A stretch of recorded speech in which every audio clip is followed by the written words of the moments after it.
And queen takes f3. Oh, what is going on? Oh, this is going to be a fortress. I just don't see any hopes at all. This is very easy. Just rook back and forth. Taking chess to the next level. Wow. Wow. Wow, yeah. Nothing else to say. Wow.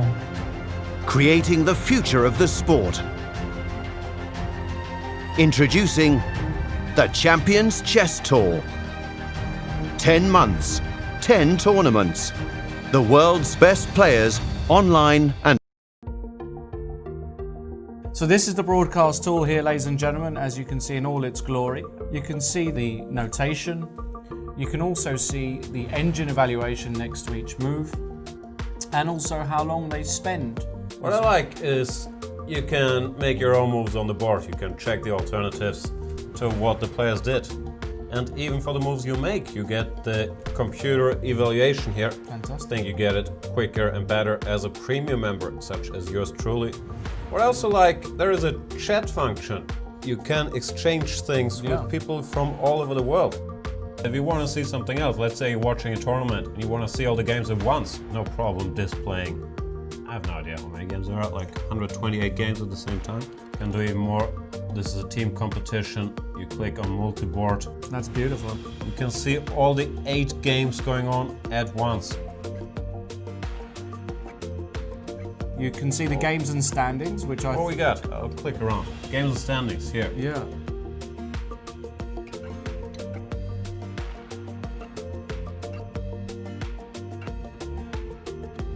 Analysis, if we click on that tab, that's Let's a nice click on it.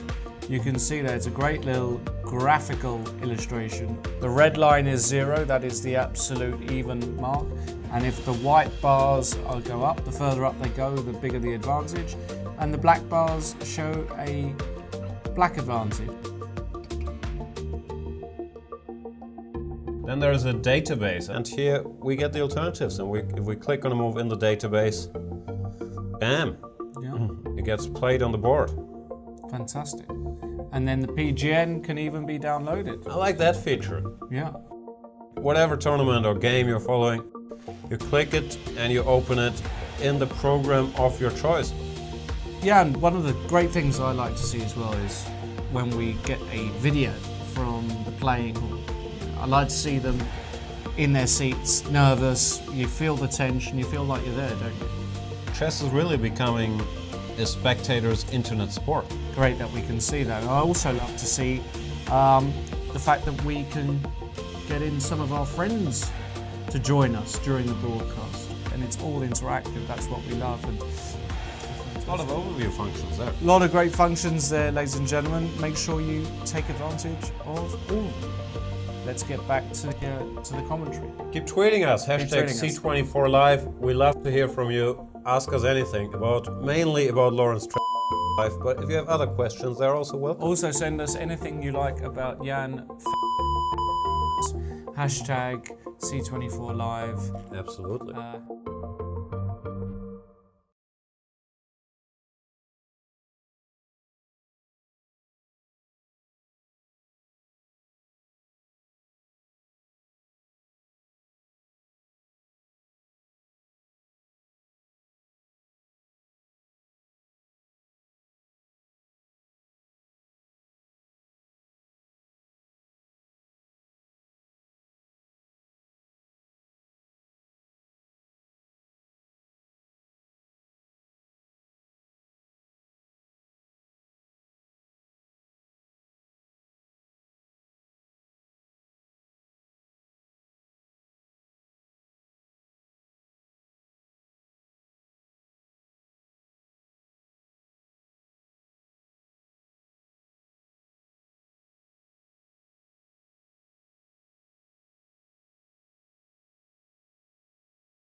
Hello everyone, this is Grandmaster Lim.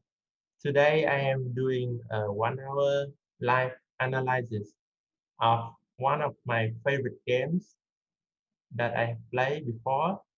So this game was played last year in 2019 and it was in the Asian Continental Championship. This is a very important tournament for me because I didn't have a very good start and this was in the middle of the tournament, so game 7. So I really needed to win like 2 out of the last 3 games to have a theoretical chance of winning the tournament. And this was game 7, so I needed at least 2.5 points out of 3, and it was always difficult. So I started first with this game. My opponent was Mashulu, Grandmaster Mashulu Paham from Iran. He also needed to win this game to fight for the first place. So it was a very exciting and fighting game. So I was black here. He started with c4. I played the English opening with e5. So up to here, everything was normal. This plan with knight ge2 is probably not the most popular way to develop for white. Normally, white try to play like d3 here, knight f3, and then castle, bishop e3, maybe a3, b4 like this. But this plan with e3 is also very interesting. So white is trying to play for f4. For example, if black plays something like bishop e7 here, white could castle, and then f4. So the difference between the knight on e2 and the knight on f3 is that here white has this option to play f4, and if black takes, white takes here, and white has potentially a very strong center with great attacking chances on the king side. So that was his plan. He put the knight to e2, and here I play this move, which is quite interesting. I play g6. It's also not the most popular way to develop. As I said, the most natural move and people play it often is bishop e7. Another alternative is h5. If any of you guys want to look at this opening variation more deeply, this is my suggestion too. So black is just trying to create some counterplay on the king side. And now if castle h4, black has some real threats like hg, bishop h3. I believe the critical line is d4 here, and black can play h4, and then maybe d5, and the knight has to go somewhere, either to e7 or b8. And this is still a very complicated variation. But this is a different story. So in the game, I play g6 with the idea of playing positional chess and put the bishop here on g7 and castle, so that I don't have to worry too much about kingside attack after both sides castle. So here my opponent play castle, bishop g7, and now this plan with f4 is not that threatening anymore. So he played d4, which is a very natural move too. And the idea of d4 is just to develop this bishop, gain more space. So I had to take. He took with the pawn. By the way, taking with the knight is also an option here, because it would be too risky for black to take on d4. Black will lose the castling right. due to rook e1. So best move for black probably would have been castle, and then white can play maybe d5 and then bishop f4. And this is a typical Grunfeld position where black has control of the long diagonal, but white has more space. Black can attack this isolated pawn, but it's not so simple because white will just centralize the rooks, defend the pawns, and play for d6 at some point, or also a4, a5 sometimes. So this, I believe, would have been a little bit better for white. So back to the game, my opponent played this e takes d4, which is also a natural way to develop the pieces. So he had to play d5, attack my knight. My knight went to e5. So we started first like an English opening move order, but if you look at this position, you would easily say that this comes from a Grunfeld opening. So a Grunfeld fianchetto, we usually get these type of positions where where white has the isolated pawn but more space, and both sides try to develop the pieces, centralize their pieces toward the center. So h3 is a useful move to stop bishop g4. I continue with rook e8, and around this point, my opponents play very strong prophylactic move. So look at how he didn't rush to develop his dark square bishop, but play b3 first to take control of this c4 square. So his bishop can comfortably develop to e3 without worry about knight c4. And here I continue with bishop f5, seems like a natural developing move. Now my opponents play bishop e3. So it's a little bit tricky here because white has some threats like g4 in some lines, or even f4 sometimes, maybe knight e4 first. So it wasn't immediately clear to me what I should do here. So all these pieces, although they are currently nicely placed in the center, they can be pushed away quite quickly. And a move like queen d7 here, maybe my opponent could play something like knight f4, and now he controls d3, so he has this g4, and my bishop would be in very serious trouble here. So I decided to relocate my bishop to the other diagonal by playing bishop e3, hoping to get the bishop back here, and then probably knight can go to d3. So I'm using the fact that right now f4 is not a good move because I have at least bishop takes e2,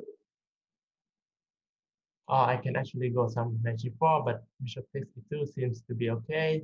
And let's say if knight e2, I can go knight c4, and I should be at least not worse, could be a bit better because I'm trading my back knight for this very important bishop, and the long diagonal is mine. So my opponents play a very strong move here, rook e1, getting the rook out of the pin and prepare for knight f4. So I continue with my plan, bishop a6, hoping to get knight to d3. Problem here is white cannot play knight f4 immediately because black can play, for example, knight f3 or knight c4. Probably knight f3 is better, and black is winning the exchange here with the fork. So my opponents play queen d2, which is another prophylactic move, very strong. So now if 93, the rook can go to d1. If not 93, then white has ideas like knight f4, and then this knight will never be able to go to d3 again. So I continue with 93, and at this point, I had to say that I was very unhappy with my position. So I feel like I got a decent opening, but the way I played in the middle game was not so great because my pieces just moving around and they didn't really do much there. They actually kind of steps in each other's way and make it harder for the other pieces to develop. So I try to relocate my other knight to d7. So maybe this knight can go back to c5. But at this point, I was not very happy with my position. So I try to continue with some natural move, but it feels like at this point it's already very pleasant for white. The problem is white is not really rushing anything, and he doesn't have to attack my knight immediately. He can go like knight b5 here, try to close this diagonal, threatening c7 too, or he can move the queen here and attack the knight too. So I don't really have too many threats here. So I was playing on tricks here, knight e5, hoping for if f4 would be a big mistake because I can go knight g4 and get the bishop on e3. So my opponent continue with a very strong move, knight cb5.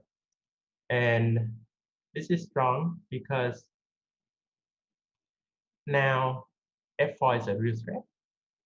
This diagonal is covered, so it's threatening f4, and also maybe just queen c2 is also a strong threat with double attack here and here.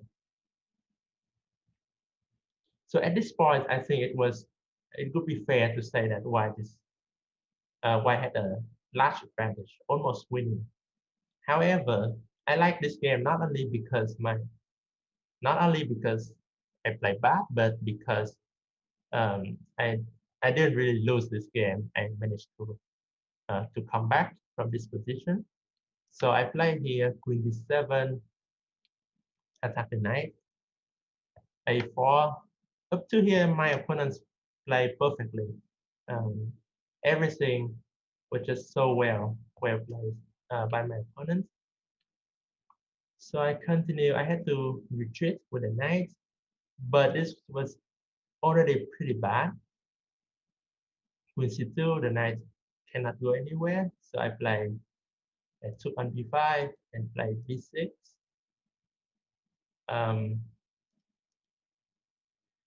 So here there are a couple of good ways for my opponent to increase the advantage. For example, a move like knight c6 is also very nice move. Trying to attack this knight and maybe also play d6, maybe winning the exchange somehow. So something like knight c6 here, if I take, he can probably take with the b pawn and then play b4, and my knight is almost dead here. So it has to go to a6, but that's a terrible square. And after something like queen c4, queen a4, my knight will have to go back to b8, and look at this knight. It's not happy at all. And something like bishop f4, d6 is just gonna brush black very easily. So around this point is where my opponent started playing a little bit indecisively. So he allowed me to come back. So at this point, he could play something like knight c6 immediately, or maybe b4, knight b7, and knight c6, or even d6 somehow. Should gain a very, very nice advantage here. something like this here, and I probably have to sack the exchange because if I play CD, then this knight is not going to be happy. Then something like queen e4, knight c6 is going to be like terrible for black, or even knight c6 immediately, maybe even f4. I mean, this position basically is just lost for black, I think. Something like f4 here, knight g4, take rook e3, and maybe queen c6. So something like this can also be winning for white. The thing is that white just need to be a little bit accurate and calculate a little bit. So I would probably have done something like this, but I would assume that white has a very nice advantage and should be able to win this position eventually. So this is one of the things that we chess players we usually make these mistakes. Like when we try to play very positional chess and we had a dominating position, then at some points you still have to deliver that knockout blow. You have to put in some work, to do some calculations necessary to convert that advantage. Otherwise, everything looks so pleasing, so nice, everything is so great, but you're not winning any material, you're not winning anything without concrete play.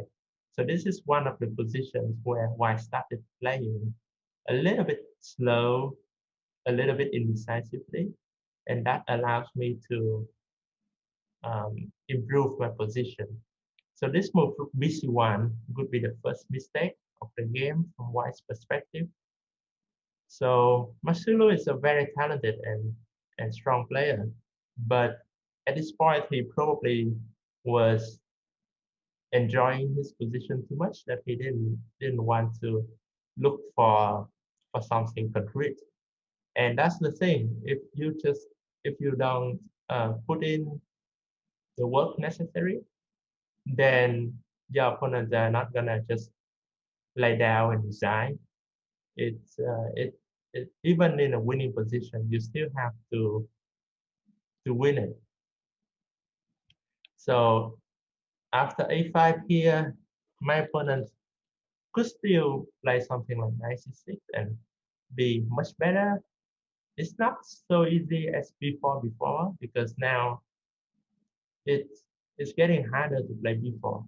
So he can play knight c6 here, and I probably, well, if I take here, he probably can take bc, then bishop c5, rook d7, and he should still have a very big advantage there. If I don't take, and if I play something like queen d6, I may still be holding, but it doesn't look nice at all. Something like this, knight d7, and at least he can take e5, trade some pieces, and get a pawn on c7. So anyway, this is another opportunity for white, but he missed that and he took on a6, which was actually very helpful for me because now my knight got back to a6 and I don't have to worry too much about b4. So he continued with making some move here, and my knight came back to c5.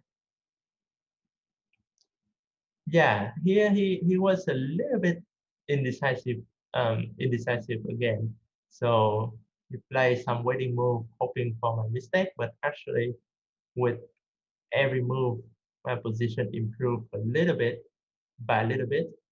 And by this point, I was no longer worse anymore. I was no longer losing for sure.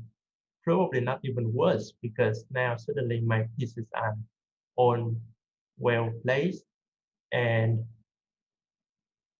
like I have some serious threats like rook a2, knight e3 maybe.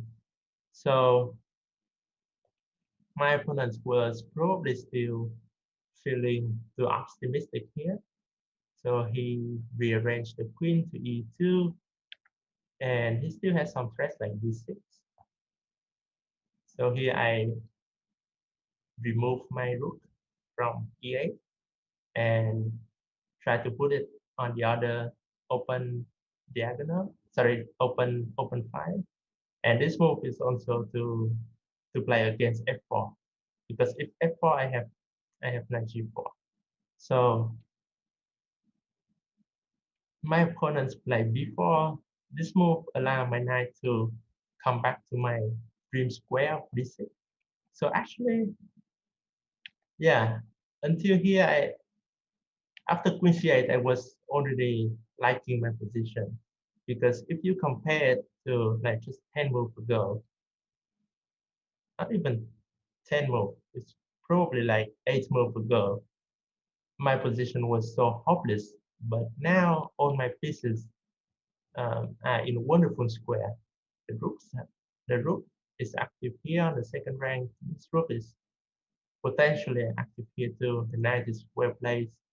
So at this point, I no longer was worried about my position. He has only one threat here. Go knight b5, trading the knight and playing for d6 or bishop b6. So my next move was to prevent that. With 27, stopping knight b5. And here it's not so simple for white to move any rook, because something like rook a1 would allow black to take and then put the knight on c4. So white always have to control all these squares. So he continued with bishop f4. Then I play prophylactic move h6, threatening g5 also. But the idea of h6 is also kind of to provoke white to play h4.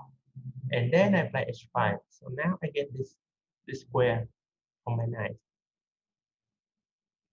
So at this point, I was already quite sure that I was better. And the problem is it's hard for white to find a useful move, because my knight is coming to g4, f2 might be weakened, knight can come to e4 too, rook potentially can come there. So at this point, this is already very difficult to play for white, especially psychologically, when you consider that he was winning just 10 moves ago,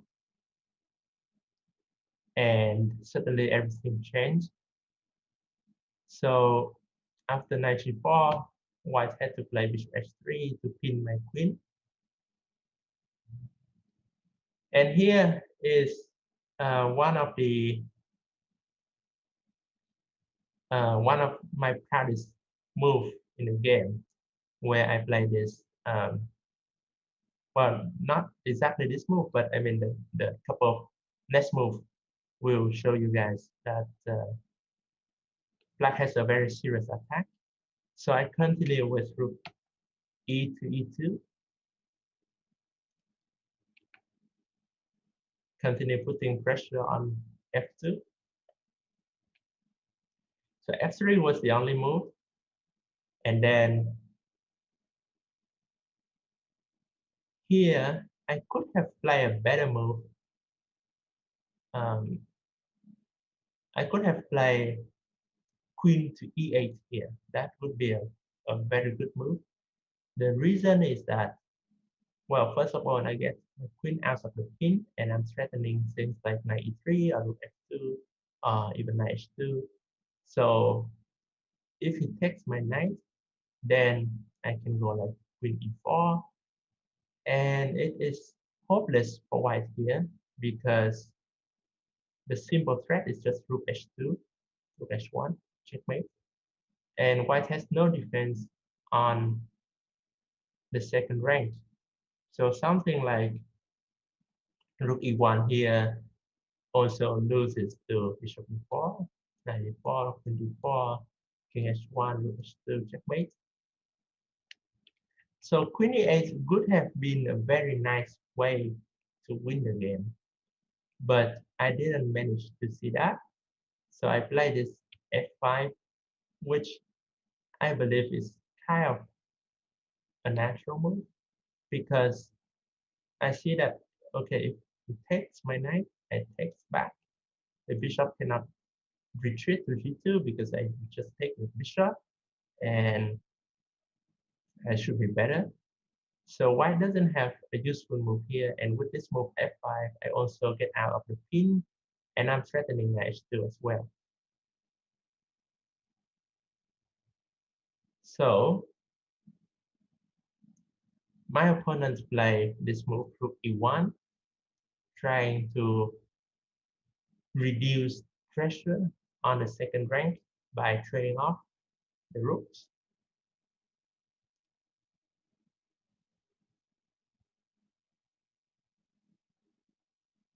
So actually, yeah, after I reanalyze this game, after I check this game after the actual game, I realized that at this point, after rook e1, it's actually a false draw if both sides play accurately. But so I miss a win there with a queen e8 move. But here, practically, it still feels like black is doing very well here. Well, first of all, I have to move the rook somewhere. I cannot go knight h2 because then white can simply take rook takes e2 and white is actually winning there. Like here, rook e2, knight f1, rook a2, and the knight is lost here. So I cannot do that. So I have to move the rook somewhere. And I calculated this variation very nicely. Rook f2, forcing queen d3, and then knight h2, threatening knight takes f3. And it feels to me that that white doesn't have a defense here. But actually, I missed this, and my opponents probably missed that too. That instead of queen d3, he had a better move. He had f takes g4, rook takes. If I take rook f1, he can take bishop f1, and then the idea is just to go rook e7 here, kind of trapping my queen. My queen is in a very bad shape here. So I can go queen f7, but it's not getting out anytime soon. So he can still go like bishop e6, cd, and then rook, or maybe rook e7 immediately. Rook e7, queen d5. I mean, probably white doesn't need to rush with any of that. White can simply play something like g5 because black cannot take yet due to knight e7, and white's pieces are perfectly coordinated. So this is still very unclear position. However, we were both low on time here after rook f2, and queen d3 just seems like such a natural move that white had to play. And after queen d3, knight h2, my opponents played rook e7. This is all in his plan, and also was my anticipation. So at this point, this is one of the most critical moments in the game. So if you guys are watching this, maybe take a minute, or if you are watching it after my live session, pause the video and try to think, what should black do here? Black to play and win. So I'll give you guys some time.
Yes, this is a very difficult position to calculate, but there are a couple of things that should be obvious that black cannot take on f3 immediately.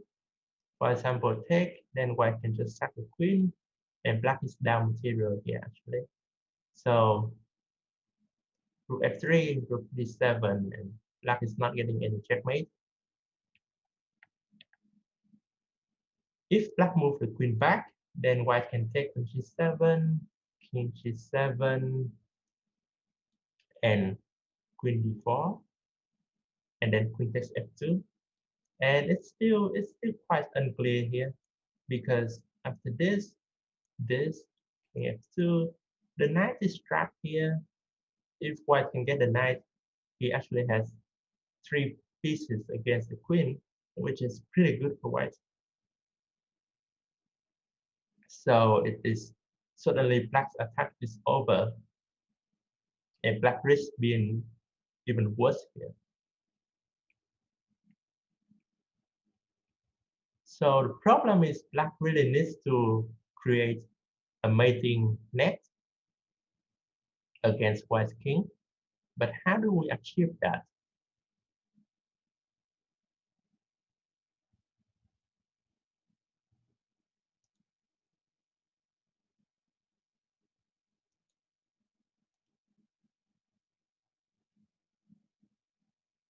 So in the game, I realized that the idea, I got the correct idea. I took on c6. And the idea of that is to eliminate the piece that is defending d4. So the follow-up was take here, and bishop d4. And now black has a lot of threats. The most direct one is rook f1, double check, and mate. And white doesn't have time to take on d4 because of knight f3, and then rook h2 checkmate. And if white puts a piece on e3, like a bishop or a knight, sorry, bishop or a rook, then also black has knight takes f3. For example, rook e3 here, I can take on f3, rook f3, and then rook g2. Double check, and this is also made. King h1, rook h2, or king f1, rook g1. This is all made. And I thought this was a win for me. Also, I calculated this variation with rook g7, king takes g7, d takes c6, knight takes f3, queen takes f3, rook takes f3, bishop takes here, c takes, c7, and I have this rook takes g3. This is very important because now king f1, I have rook takes h3, threatening mate, and c8 doesn't come with check. So this is actually winning here for black, I believe. Well, because king g1, I have, what do I have here?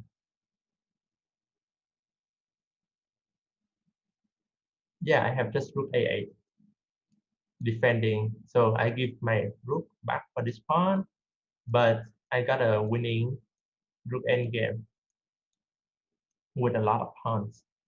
So I calculated all of this,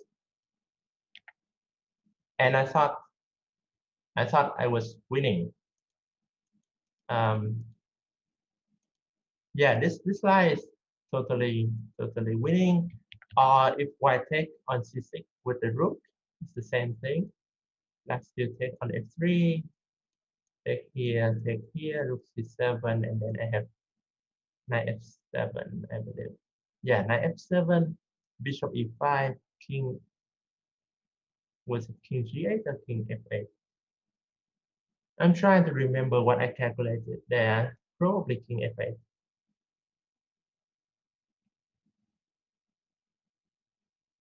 Yeah, probably king f8 and rook c8, king e7, rook c7, king e8. rook c8 and knight d8. And this is a win because white doesn't have bishop f6 due to rook g3, and if bishop c7, black can just go king d7, and black wins material and the game. However, I make a mistake in my calculation.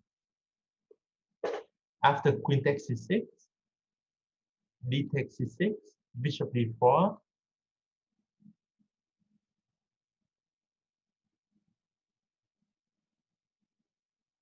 what did I miss here? So white had this move, queen b3 check. I went king f8. This is the only good move. King h8 is not good because white can, king h8, I think white can play some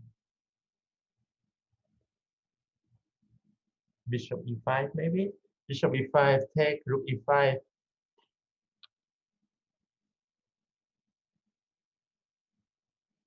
Knight f3, rook f3. Well, that still looks good for black, but maybe white has something else. Maybe king h1. King h1, knight f3. Yeah, I don't remember what was wrong with king h8, but I feel like king f8 was the more accurate.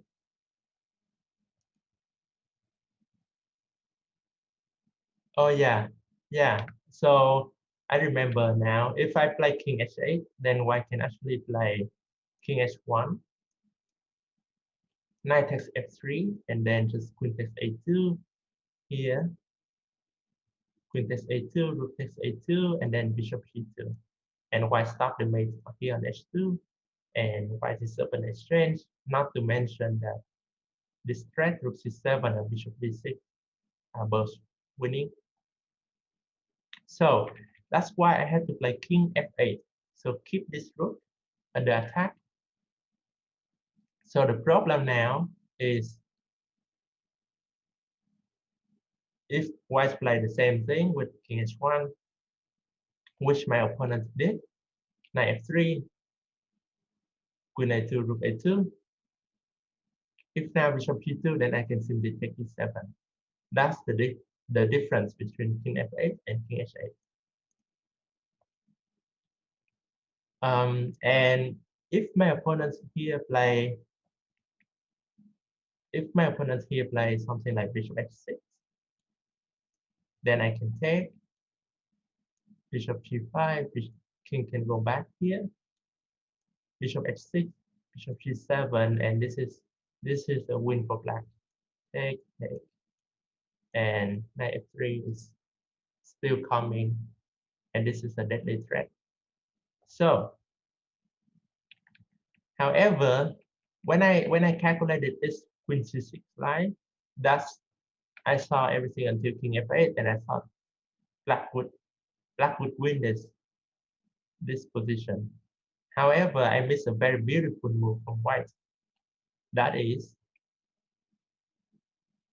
queen a2, rook a2, and then this move, rook to e2.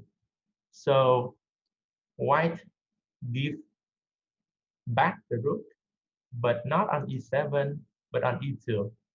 The point is white is gaining a tempo. But so let's say rook takes e2, white has bishop takes d6, and now I don't have time for cd. If I take cd, bishop g2, now white defends against rook h2, and suddenly c7, c8 is a huge threat, and black cannot stop both, cannot keep both the knight and stop the pawn. So black has to actually give up the exchange here with something like rook e7, but this is not what I want because this is only white can win this position. So let's go back to the moment. I will show you the rest of the game in a little bit, but let's go back to the moment where I asked you guys about this. there was only one move for black to win, and it was not queen c6. Queen c6 actually wasn't winning, it was just a draw. But there was a move that could have won for black.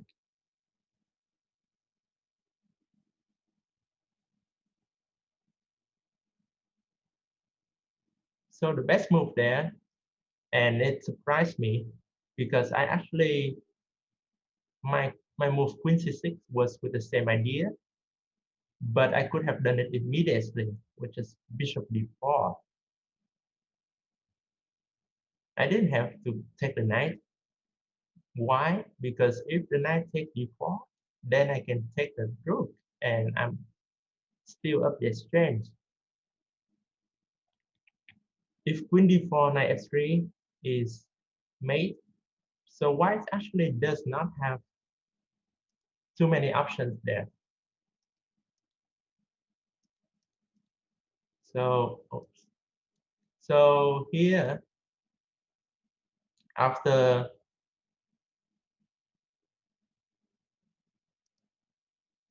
bishop d4, it actually is totally winning here for black. The threat is simply rook f1 or knight f3. So something like king h1, knight f3, there's no defense, bishop g2 just take. So the best move there for white would be knight d4, but then queen d7 should be winning for black. White doesn't have too many moves here.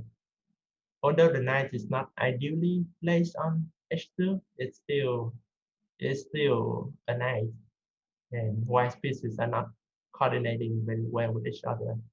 The best move white could do here is probably queen e3, but eventually it should be losing. Like take, knight f3, knight f3, rook f3, bishop f4, and I can just move the rook somewhere, like rook b3 or rook b3.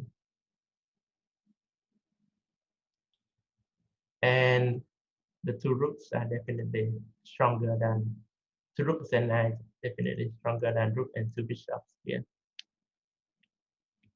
So I missed that bishop d4 move, which would have been my proudest moment in the game. But when I played queen takes c6, I thought it was also a nice move, and I thought it was winning too. So unfortunately, as I showed you guys, this allowed my opponent to have this intermediate move, very important, with rook to e2. This is an improvement because if you play bishop g2, I would go king e7, bishop f3, and then at least um, my king is active here, and I can play something like maybe knight e4, or yeah, knight e4 must be a good move. So I'm threatening knight f2, knight d3, so he has to maybe take, or rook e1. But rook e1, I have bishop f2 or bishop c3. So rook e1 is not a good move. Bishop f2 here, and I get a pawn on g3. So he probably has to take, and now if bishop c7, I may have something like e3, and my pawn can be dangerous too. So fe, and if rook e1, for example, maybe I can even go rook a1. Maybe I can go for this. Yeah, I think a1 is not bad, but e3 is also a very promising endgame. Like take, rook e3, king d6, and my king are close to these pawns, so I have really good winning chances here, I think. The problem is, as I said, he had rook e2, bishop d6, and then bishop c2. So I couldn't take on d6. I had to play king to e8, bishop e2, And now I continue with knight to e1. So the bishop doesn't have too many squares to go, only f1. And then I went knight d3. So I don't have time to retreat the rook because then bishop c7 and the c pawn will be too dangerous. So I had to allow the trade of the rooks with knight d3, take the rook, and then the bishop had to move bishop a6. I still cannot take the pawn because of c7, but I had king d8 to defend the pawn, and that's why king f8 was important. If I play king f7, then that line wouldn't work anymore. Like you guys can see here, one can just simply go bishop c4 and then bishop c7. My king doesn't get to d8 on time, and that would be lost for black because this knight is also not going anywhere. So I had to play king e8 and then go on the way to this king d8. So at the end of the line, how do we evaluate this position? So black is up a pawn. Black is up a pawn, but white has bishop pair. It objectively should be about equal, but it's still a fight, and we continue the game. Bishop f4, my knight retreated back to a2. Take b4. So he sacked both the pawns. Well, that was kind of false for him because if he plays like b5, then his bishop is gonna be stuck there forever. And I can go like knight b4, bishop b7, knight b3. This bishop is probably bishop f6 is more accurate than knight d3. So not to allow any check here, and then my knight can maybe come that way. Or maybe my knight can try to harass this pawn somehow.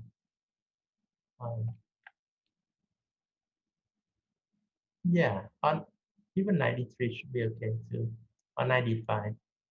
So something like this, if I manage to trade the dark square bishops, I should be able to win this because b5 is very weak and my king should be able to get there.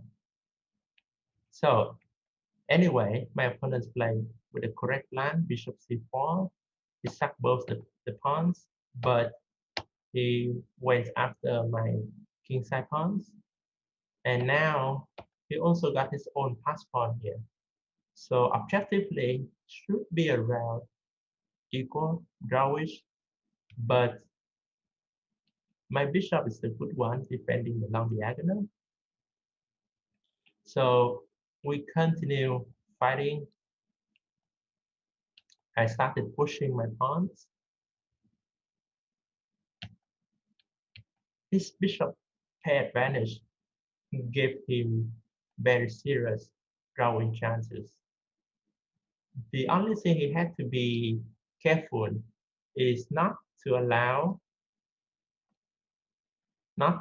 me to get into a favorable opposite color bishop endgame. So something like h6 here, probably it might be good, but it looks risky because, well, I don't know if it's enough for draw. Like this bishop will control h8, which is the most important square, and my king will go to c5. The pawns are going to b3, b4, and b3. So it may still be a draw, but it doesn't feel so simple here.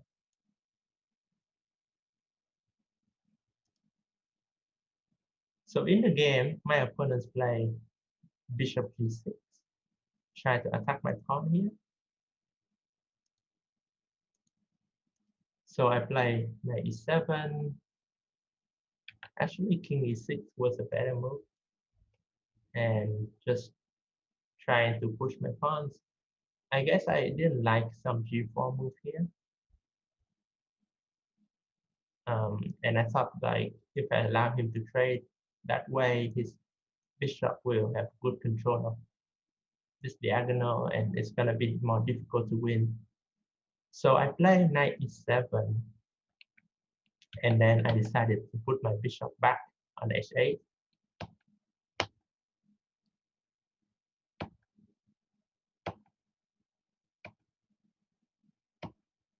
So I was just trying to push my pawn to b4. I was ready to give up this f5 pawn with this, but I was hoping that my pawns would be faster on the queen side. So here my opponents play king to e3, I play b4, h6, b3.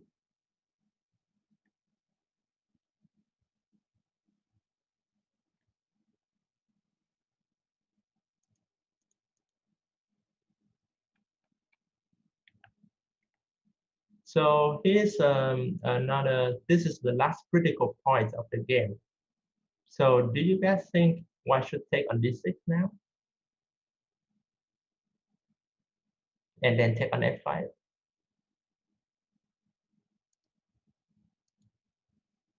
The problem is that white has to do something here. If white, well, black is threatening b2, so he doesn't have time to play a move like f7 or king e2. So he had to take, but this is, okay, he took, and he took on f5, which seems like a very natural move. But actually, bishop takes f5 is a losing move for white.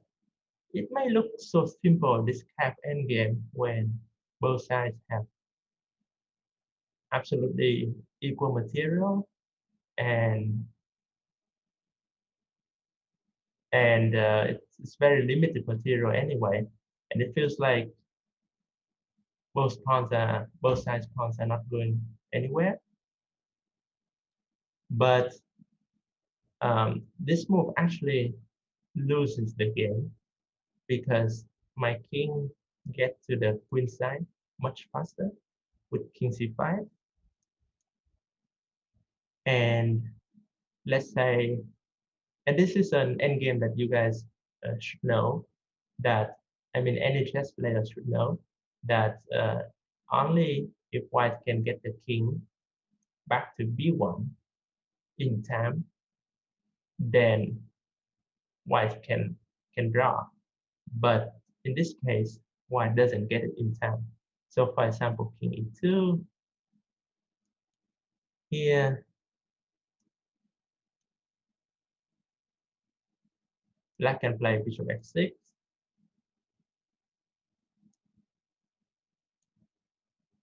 king d1, then c3, then king b4, king c. Now king c1 is not a good move because of bishop g5, take the pawn, and then eventually black will win by playing c3. The bishop has to stay on this diagonal, and then black's king will just go the long way to d2 and then play c2. So, and if white's king stay here on d1, then black will just eventually put the king here, a3, b2, and then play c3. So a move like h7 now, then black has king a3, king c1, and white is just a one tempo too slow because now black has king a2. And this is very important because now g4, for example, black can just go b2, b1, and win this. G5 just go back here, and then on we go c3, c2, c1. So problem here is instead of bishop f5, white really needed to get the king to b1 to stop black's king getting to a2. So a move like king e2 was absolutely necessary. And if king c5, king b1, king b4, king c1, king a3, king b1, just in time to stop that. That would have been a draw.